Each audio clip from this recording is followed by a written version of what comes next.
ಇವತ್ತು ಬಂದಿರೋಂಥ ಈ ಸಂಚಿಕೆಯ ಮೊದಲನೇ ಪ್ರಕರಣ Davanagere. Health wise it's a problem. ಅವರು ಅದನ್ನು ಆ ಕುಟುಂಬ ಫೇಸ್ ಮಾಡ್ಕೋಬೇಕು, ಬೇರೆ ದಾರಿ ಇಲ್ಲ. ಅದು ನಾವು ಯಾರು ಬಯಸಿರಲ್ಲ, ಬಟ್ ಬಂದಿರುತ್ತೆ, ಎದುರಿಸ್ಬೇಕಷ್ಟೆ.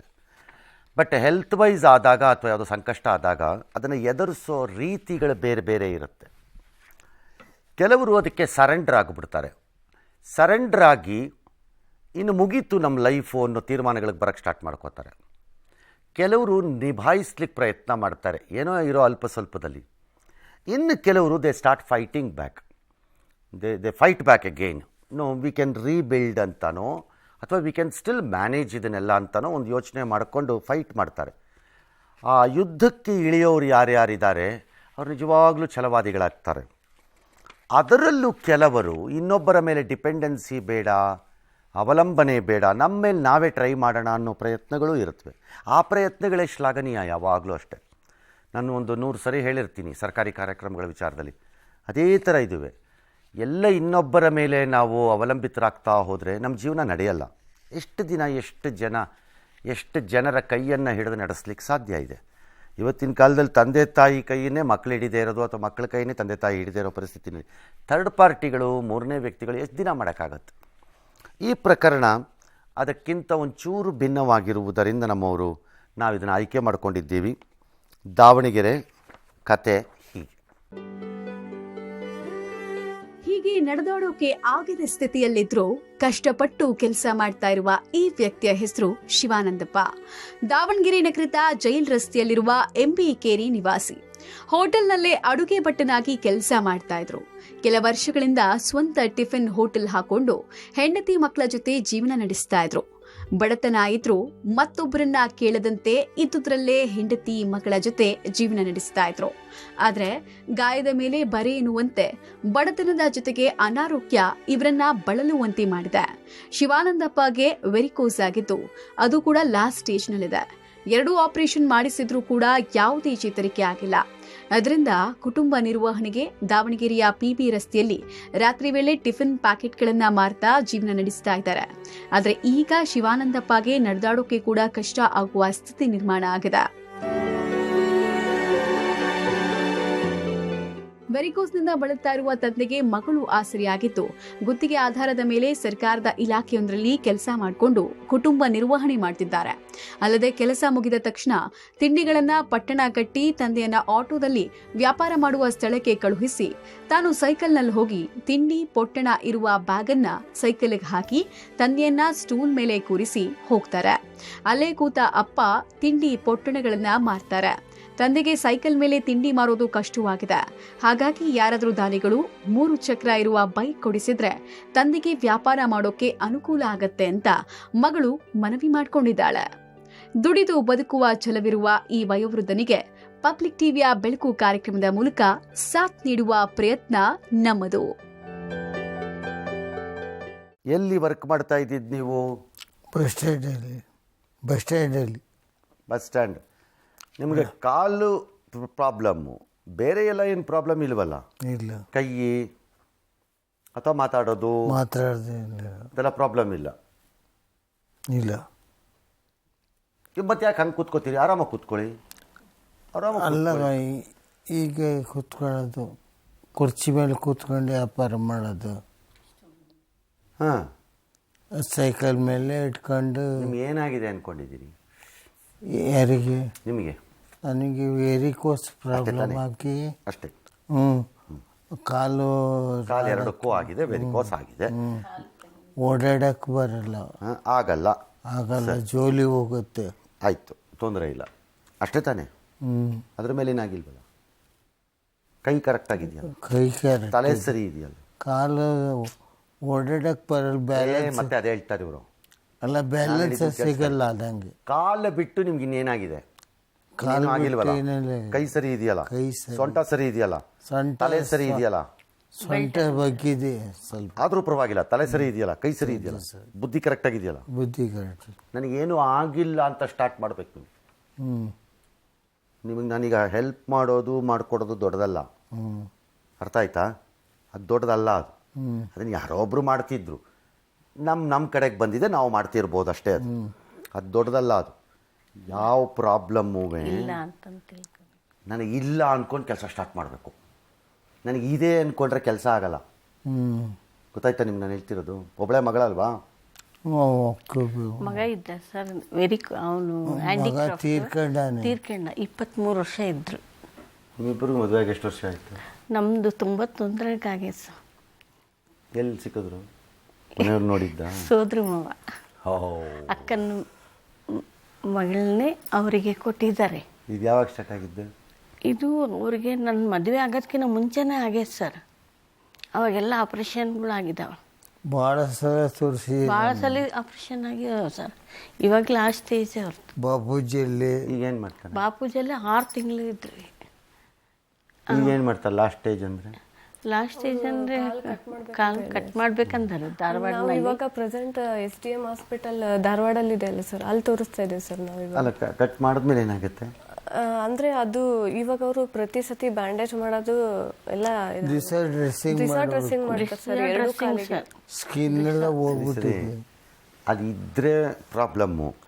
ಅದು ಹೋದ್ಮೇಲೆ ಅದು ಹೋದ್ಮೇಲೆ ಏನಿಲ್ಲ ಸರ್. ಹಾಂ, ಅದು ಹೋದ್ಮೇಲೆ ಗಾಡಿಯನ್ನು ಮಾಡ್ಕೋಬೇಕು.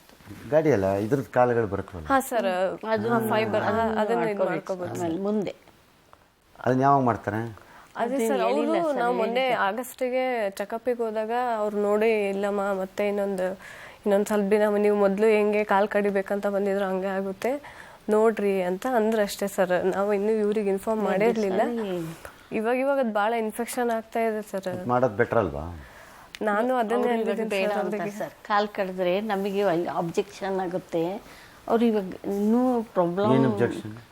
ಇದು ಕಾಲು ಕಡಿದ್ರೆ ನಮಗೆ ಅಬ್ಜೆಕ್ಷನ್ ಅಂದ್ರೆ ಇವಾಗ ಅವ್ರು ಡಾಕ್ಟರ್ಸ್ ಏನ್ ಸಜೆಷನ್ ಮಾಡ್ತಾರೆ ಅಂದ್ರೆ ಗ್ಯಾಂಗ್ರೀನ್ ಇದ್ರೆ ಅಷ್ಟೇ ಕಾಲೆಲ್ಲ ತೆಗಿತಾರಮ್ಮ.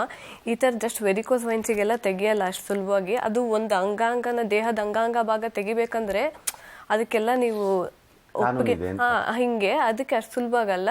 ನೋಡೋಣ ತಡೀರಿ ಹಿಂಗೆ ಅಂತ ಅಷ್ಟೇ ಹೇಳಿದ್ದಾರೆ ಡಾಕ್ಟರ್ ಏನ್ ಹೇಳ್ತಾರ ಮಾಡಿ. ಹಾ ಸರ್, ಅಂದ್ರೆ ಇವಾಗ ಅದು ಬಹಳ ಇದಾಗ್ತಾ ಇರೋದ್ರಿಂದ, ಸ್ಪ್ರೆಡ್ ಬಹಳ ಆಗ್ತಾ ಇರೋದ್ರಿಂದ ಇದು ಮಾಡೋಣ. ದಿವಸಲಿ ಬ್ಯಾಂಡೇಜು, ರೋಲು, ಆಮೇಲೆ ಸಲೈನ್ ಅವೆಲ್ಲ ಮಾಡಲೇಬೇಕು. ಅದೇ ಮಾಡಬೇಕು. ಹ್ಞೂ ಸರ್.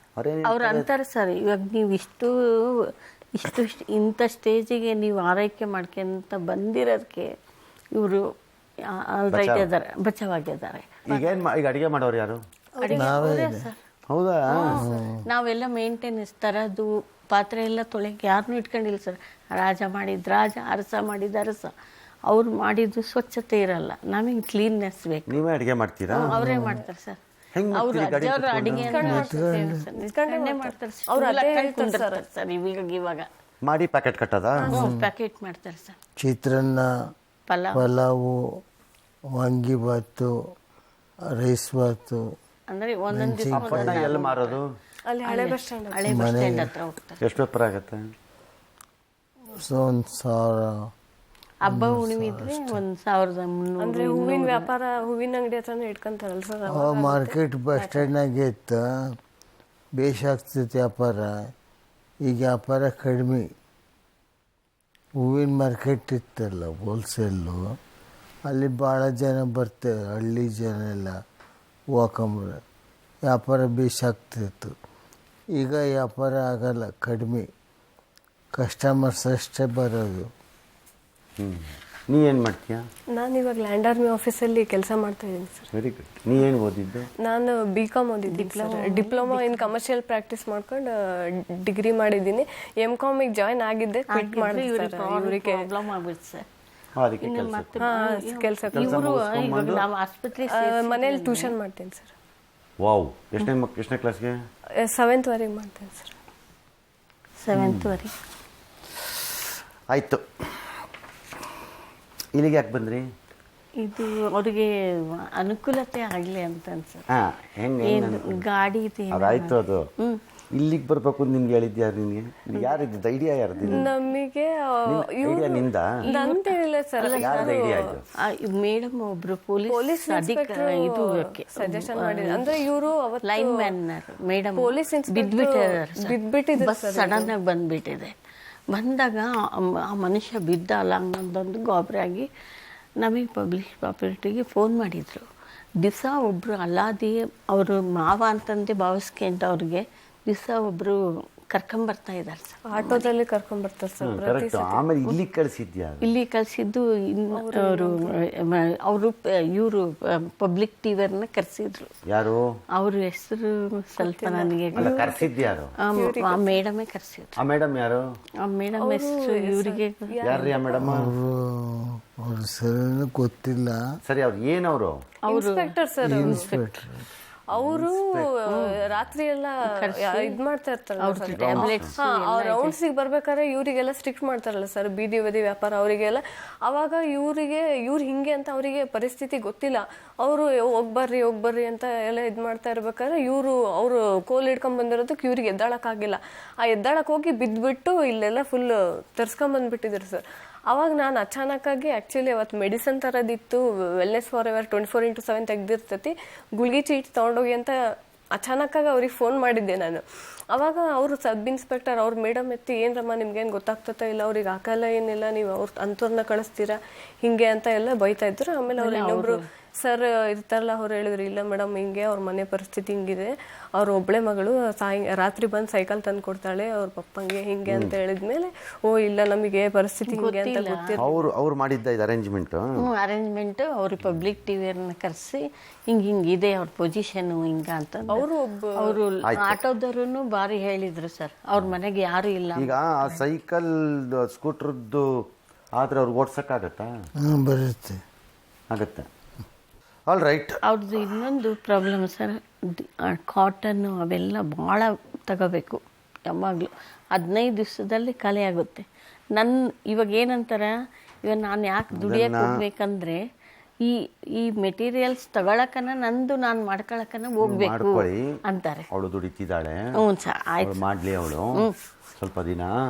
ಈಗ ಅದನ್ನ ಏನು ವ್ಯವಸ್ಥೆ ಆಗಬೇಕು ಆ ಗಾಡಿ ಇದಕ್ಕೆ 2-3 ವೀಲರ್ದು ಅದನ್ನ ನಾನು ಮಾಡಿಸಿ ಹೇಳ್ತೀನಿ. ಅರ್ಥ ಆಯ್ತಾ? ಅದು ಮಾಡಿಸ್ಕೊಡ್ತೀನಿ ನಾನು. ಶಿವಪ್ರಕಾಶ್ ನಮ್ಮ ಪರಿಚಿತರು ಮತ್ತು ನಮ್ಮ ಬೆಳಕು ಕಾರ್ಯಕ್ರಮದಲ್ಲಿ ನಮ್ಮ ಜೊತೆ ನಿಲ್ಲಲಿಕ್ಕೆ ಮನಸ್ಸನ್ನು ಮಾಡ್ಕೊಂಡಿರೋಂಥವ್ರು. ತಮಗೆ ನಮಸ್ಕಾರ. ನನ್ನ ಮಾತು ಕೇಳಿಸ್ತಾ ಇದೆಯಾ? ನಮಸ್ತೆ ಸರ್. ಕೇಳಿಸ್ತಾ ಇದೆಯಾ ನನ್ನ ಮಾತು? ಹಾಂ ಸರ್, ಕೇಳಿಸ್ತಾ ಇದೆ ಸರ್. ನೀವೇನು ಮಾಡೋದು? ನಾನು ಬಿಸ್ನೆಸ್ ಮಾಡ್ತೀನಿ ಸರ್. ಅಗ್ರಿಕಲ್ಚರ್ ಇಂಪ್ಲಿಮೆಂಟ್ ಮ್ಯಾನುಫ್ಯಾಕ್ಚರ್ ಮಾಡ್ತೀನಿ ಸರ್. Fantastic, brilliant. ಆಮೇಲೆ ಸಿಟಿ ಕಾರ್ಪೊರೇಟರ್ ಇದ್ದೀನಿ ಸರ್. ಓ ಎರಡನೇದು ಸ್ವಲ್ಪ ಡೇಂಜರ್. ಅನಿವಾರ್ಯ ಬಂದಿವಿ ಸರ್. ಹಂಗೆ ಅನಿವಾರ್ಯ ಬಂದಿವಿ ಸರ್. ಆಯ್ತು, ಇಟ್ಸ್ ಓಕೆ. ಈಗ ಈ 3 ವೀಲರ್ಗಳು ಬರುತ್ತವಲ್ಲ, ಅಂದರೆ ನಮ್ಮ TVS ಥರನೋ ಯಾವುದೋ ಬರುತ್ತಲ್ಲ, ಅದಕ್ಕೆ ಬ್ಯಾಕಲ್ಲಿ ಒಂಚೂರು ನಾವು ಹಿಂದೆ ಮಾಡಿಸಿದ್ವಿ ಇದನ್ನು, ಫ್ಯಾಬ್ರಿಕೇಷನನ್ನು ನಾವು ಹಿಂದೆ ಮಾಡಿಸಿದ್ವಿ. ಇದೊಂದು ಯಾರೋ ಇಬ್ಬರಿಗೆ ಇದನ್ನು ಹೆಲ್ಪ್ ಆಗತ್ತೆ ಅದು ಅಂತ. ಆ ಥರದ್ದೊಂದು ಡಿಸೈನನ್ನು ಅದು ನಿಮಗೆ ಗೊತ್ತಿದೆಯಾ ಅಥವಾ ನಾನು ಅದನ್ನು ಇದು ಮಾಡಿಕೊಡ್ಬೇಕಾ? ಇಲ್ಲ ಸರ್, ಮಾಡಿಸ್ಕೊಡ್ತೀನಿ ಸರ್. ಅದು ನನಗೂ ಗೊತ್ತಿದೆ, ನಾನು ನಮ್ಮ ಹುಡುಗರಿಗೆ ಹೇಳ್ತೀನಿ ಹೇಗೆ ಅಂತ. ಅದನ್ನು ಹೇಗೆ ಮಾಡಬೇಕು ಅನ್ನೋದನ್ನ ನಾವಿಬ್ಬರು ಪ್ಲ್ಯಾನ್ ಮಾಡೋಣ ಆಮೇಲೆ. ಬಟ್ ಫಸ್ಟ್ ಮಾಡ್ಸಕ್ಕೆ ತೀರ್ಮಾನ ಮಾಡೋಣ ಅಷ್ಟೇ. ಸರಿ ಸರ್, ಮಾಡಿಸ್ಕೊಡೋಣ ಸರ್. ನಿಮ್ಮ ಮನ್ಸಿಗೆ ನೆಮ್ಮದಿ ಆಗುತ್ತೆ, ನನ್ನ ಮನ್ಸಿಗೂ ನೆಮ್ಮದಿ ಆಗುತ್ತೆ. Okay sir. Okay sir. ಅಲ್ವಾ? ಹಾಂ ಸರ್. Okay, done. ನಿಮ್ಗೆ ಯಾಕೆ ಒಳ್ಳೆ ಬುದ್ಧಿ ಇದೆ, ನಿಮ್ಗೆ ಯಾಕೆ ಕೆಟ್ಟ ಬುದ್ಧಿ ಬಂದಿಲ್ಲ? ನಾವು ಇಂಥ ಸ್ವಲ್ಪ ಭಾಳ ಮಾಡ್ತಿದ್ವಿ ಸರ್, ಮಾಡ್ತಿರ್ತೀವಿ. ಎಂತ ಭಾಳ ಮಾಡೀನಿ ಸರ್. ಹಂಗೇನೆಲ್ಲ ಸರಿ, ಒಳ್ಳೇದು ಮಾಡಿ. ನಿಮ್ಮ ಕೈಯಲ್ಲಿ ದೇವರು ಎಲ್ಲಿವರೆಗೂ ಶಕ್ತಿ ಕೊಟ್ಟಿರ್ತಾನೆ ಅಲ್ಲಿವರೆಗೂ ಮಾಡಬೇಕು. ಈಗ ನಾವಿಬ್ರು ಡಿಸೈಡ್ ಮಾಡೋಣ, ಪ್ಲಾನ್ ಮಾಡ್ಬಿಟ್ಟು ಇದನ್ನ ಎಕ್ಸಿಕ್ಯೂಟ್ ಮಾಡೋಣ. ಓಕೆ ಸರಿ ಸರ್. ನೀವು ಯಾವ ರೀತಿ ಕಳಿಸ್ತೀರಾ ಅದೇ ನಾನು ನಿಮಗೆ ವ್ಯವಸ್ಥೆ ಮಾಡಿಸ್ಕೊಡ್ತೀನಿ ಅದು ಹೇಗೆ ಅದು ಅಂತ. ಹಾಂ sir. Okay, thank you. Thank you Shivaprakash. Thank you sir. Thank you sir. Okay. ಶಿವಾನಂದಪ್ಪನವರೇ, ಈಗ ಅದನ್ನು ನಾನು ಮಾಡಿಸ್ಕೊಡ್ತೀನಿ, ಗೊತ್ತಾಯ್ತಾ?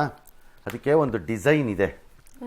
ಫ್ರಂಟ್ ಬರುತ್ತೆ ಸ್ಕೂಟ್ರಿಗೆ, ಬ್ಯಾಕಲ್ಲೆಲ್ಲ ಇಟ್ಕೊಳ್ಳೋಕೆ ಜಾಗ ಇರುತ್ತೆ, ಗೊತ್ತಾಯ್ತಾ? ಸುಮಾರು ಇಟ್ಕೋಬೋದು. ಅದರಲ್ಲಿ ನೀರು ಕ್ಯಾನು ಅಪ್ಪಿತಪ್ಪಿ ಬೇಕು ಅನಿಸಿದ್ರೆ, ನಿಮ್ಮದು ಪೊಟ್ನೆಗಳದ್ದು ಮಣ್ಣು, ಒಂದು ಬಾಕ್ಸು, ಅಂದರೆ ಏನಾದ್ರು ದುಡ್ಡು ಗಿಡ್ಡು ಇಟ್ಕೊಳ್ಳೋಕ್ಕೆ ಮಾಡೋಕ್ಕೆ, ಈ ಥರದ್ದೊಂದು ಡಿಸೈನ್ ಏನೋ ಇದೆ. ನಾನು ಎಲ್ಲೋ ನೋಡಿದ್ದೀನಿ ಅದನ್ನು. ನಾನು ಅದನ್ನು ಹುಡುಕ್ಬಿಟ್ಟು ಹೇಳ್ತೀನಿ ಅವ್ರುಗಳಿಗೆ, ಅದನ್ನು ಮಾಡಿಸ್ಕೊಡ್ತಾರೆ. ನಿಮ್ಮ ಪಾಡಿಗೆ ನೀವು ಮಾಡ್ಕೊಳ್ಳಿ. ಓಕೆ, ನೀವು ಇದನ್ನು ಮಾಡ್ಕೊಳ್ಳೋದ್ರಿಂದ ಏನೋ ದೊಡ್ಡ ಕಾರ್ಯ ಮಾಡಿಬಿಡೋಕ್ಕಾಗತ್ತೆ ಅಂತ ನಾನು ಅಂದ್ಕೊಂಡಿಲ್ಲದೆ ಇರ್ಬೋದು. ಆದರೆ ಇನ್ನೊಬ್ಬರನ್ನ ಯಾರನ್ನೂ ಏನು ಕೇಳದೇ ಇರೋ ಪರಿಸ್ಥಿತಿಲಿ ನಮ್ಮ ಪಾಡಿಗೆ ನಾವಿರ್ಬೋದು. ಅದೇ ದೊಡ್ಡ ಸಮಾಧಾನ ಆಯಿತು. ಅಲ್ವಾ? ಓಕೆ. ಯಾವಾಗಲೂ ಹಾಗೆ. ಅವ್ರ ಸ್ವಭಾವನೇ ಅಂತದ್ದು. ಹಾಂ, ಹಂಗಿರ್ಬೇಕು ನಮಗೆ. ಆಯ್ತು. ನಮ್ಗೆ ಇನ್ನೊಬ್ರು ಕೇಳಕ್ಕಾಗ್ದಿದ್ರೆ ಸಾಕು. ಯಾರ ತಗೋ ಬೇಡಲ್ಲ ಸರ್. ನಾನು ಯಾರ ಹತ್ರ ಕೇಳಿಲ್ಲ ಸರ್. ಕಷ್ಟಪಟ್ಟು ದುಡ್ದ ನಾನು ಯಾರ ಹತ್ರ ನೀವು ಕೇಳಲ್ಲ. ಈ ಕಂಡೀಷನ್ ಅಲ್ಲೂ ಆ ಕೆಲಸ ಮಾಡ್ತಿರೋದ್ರಿಂದಾನೇ ನಾವು ಒಪ್ಕೊಂಡಿದ್ದೀವಿ. ಹ್ಞೂ ಸರ್. ಮಾಡದೆ ಸೋಮಾರಿತನ ಮಾಡ್ಕೊಂಡು ಭಾಳ ಗಂಡಸ್ರದ್ದು ಪ್ರಾಬ್ಲಮ್ ಏನು ಗೊತ್ತಾ? ಹೆಣ್ಮಕ್ಳು ಹೆಂಗೋ ಕಷ್ಟಪಟ್ಕೊಂಡು ದುಡಿತಾರೆ, ಗಂಡಸರು ಏನಾದ್ರು ಹೆಚ್ಚು ಕಡಿಮೆ ಆದಾಗ ಮೂಲೆ ಸೇರ್ಕೊಂಡ್ಬಿಡ್ತಾರೆ.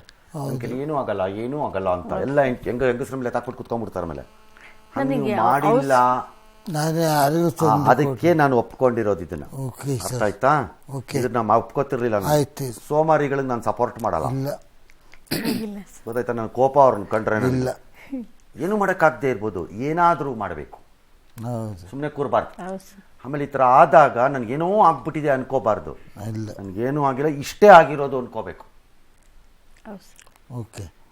ನನಗೇನೋ ಆಗಿದೆ ಕರೆಕ್ಟು, ಬಟ್ ಇಷ್ಟೇ ಆಗಿರೋದು ನನಗೆ. ಇದಕ್ಕೆ ತಾತ್ನಂಗೆ ಆಗಿರೋರು ಇದ್ದಾರೆ ಈ ಪ್ರಪಂಚದಲ್ಲಿ ಹೌದು ಅಂತ ಲೆಕ್ಕ ಹಾಕೊಂಡು ಹೋಗ್ಬೇಕು. ಹೌದು. ಗೊತ್ತಾಯ್ತಾ? ಅಷ್ಟು ಮಾಡ್ತೀರಾ?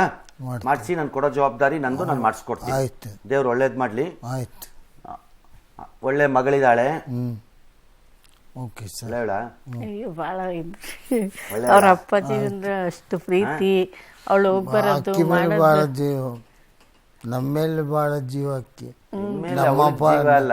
ನಮ್ಮ ಅಪ್ಪಾಜಿ ಇಷ್ಟು ಕಷ್ಟ ಇದ್ರು ಇದರಲ್ಲೇ ದುಡಿಮೆಗೆ ಹೋಗ್ತಾರಲ್ಲ, ಅದಕ್ಕೆ ಆಕಿ ಇದು ಮಾಡ್ತಾಳೆ. ಒಳ್ಳೇದಾಯ್ತಲ್ಲ, ಅವಳೆ ಗಂಡು ಮಗು ಈಗ. ಹ್ಞೂ ರೀ ಸರ್. ಆಕೆ ಗಂಡು ಮಗಳು, ಆಕೆ ಹೆಣ್ಮಗಳು. ಎರಡೂ ಅವಳೆ. 6 ತಿಂಗಳು ಆಸ್ಪತ್ರೆಗೆ ಹೋಗಿರ್ತೀವಿ, 6 ತಿಂಗಳು ಮನೆಗೆ ಇರ್ತೀವಿ ಸರ್. ಹಂಗಿರ್ತೈತೆ ನಮ್ಮ ಪರಿಸ್ಥಿತಿ. ಹಂಗೆ. ಆಯ್ತು. ಹ್ಞೂ ಸರ್. ಬಂದಿದ್ದನ್ನು ಅನುಭವಿಸ್ಬೇಕು. ಅಷ್ಟೇ ಸರ್. ಏನು ಮಾಡೋಕ್ಕಾಗಲ್ಲ. ಅಷ್ಟೇ ಸರ್. ಗೊತ್ತಾಯ್ತಾ? ಹಂಗೆ ಮಾಡ್ಕೊಂತ ಬಂದಿದ್ದನ್ನು ಬಂದಿದ್ದೀವಿ ಅನುಭವಿಸ್ಬೇಕು, ಬಂದಿದ್ದನ್ನು ಎದುರಿಸ್ಬೇಕು. ಹೌಸ್ ವೈಫಿಂದ ಏನೇನಿದ್ರೆ ನನಗೆ ಮಾಡ್ಕೊಡಿ ನೋಡೋಣ, ಸರ್. ಹೇಳ್ತೀನಿ ಹ್ಞೂ ನಾನು. ಸರ್. ಈಗ ಸದ್ಯಕ್ಕೆ ಅವ್ರಿಗೆ ರಿಪೇರಿ ಮಾಡೋಣ ಫಸ್ಟು, ಆಯ್ತು ಸರ್. ಆಮೇಲೆ ಮಿಕ್ಕಿದ್ದು ನೋಡ್ಕೊಳ್ಳೋಣ. ಹ್ಞೂ ಆಯ್ತು ಸರ್. ಆಯ್ತಪ್ಪ? ವಾಪಸ್ ಬರ್ತೀನಿ. ಮೇಲ್ನೋಟಕ್ಕೆ ಇದೊಂದು it's a very very small issue ನನ್ನ ಪ್ರಕಾರದಲ್ಲಿ, ನಮ್ಮ ಬೆಳಕು ಲೆವೆಲ್ಗಳಿಗೆ. ಬಟ್ ಯಾತಕ್ಕಿದು ಅಂತಂದರೆ ದ ಸ್ಪಿರಿಟ್ ಬಿಹೈಂಡ್ ಇಟ್. ಹೇಗೆ ಒಂದು ಕುಟುಂಬ ಅಂತಂದರೆ unless you unite you cannot build it. ಮತ್ತು ಹೆದರ್ಕೊಳ್ಳದೆ ಹೋದರೆ ಕಟ್ಕೋಬೋದು, ಹೆದರ್ಕೊಂಬಿಟ್ರೆ ಕಟ್ಟಕ್ಕಾಗಲ್ಲ. ನಾನು ಇದನ್ನು ಹೇಳಿದ್ದೀನಿ. ಮೊದಲನೇ ಬಾರಿ ಬೆಟ್ಟವನ್ನು ಪರ್ವತವನ್ನು ಹತ್ತೋವಾಗ ತುಂಬ ಭಯ ಆಗತ್ತೆ. ಯಾಕಂದರೆ ಅದನ್ನು ಹತ್ತಕ್ಕಾಗತ್ತೋ ಇಲ್ವೋ ಅಂತ ಭಯ ಆಗುತ್ತೆ ತುಂಬ. ಒಂದು ಸರಿ ಹತ್ತು ಕೆಳಕ್ಕೆ ಬಂದುಬಿಟ್ರೆ ಮಾರನೇ ದಿನ ಯಾರು ಬಂದರೆ ಹತ್ತಣ್ವಾ ಅಂತಂದರೆ ನಡಿ ಅಂತೀವಿ. ಯಾಕಂದರೆ ಹತ್ತು ಗೊತ್ತಾಗೋಗಿರುತ್ತೆ. Life is as simple as it is. All right.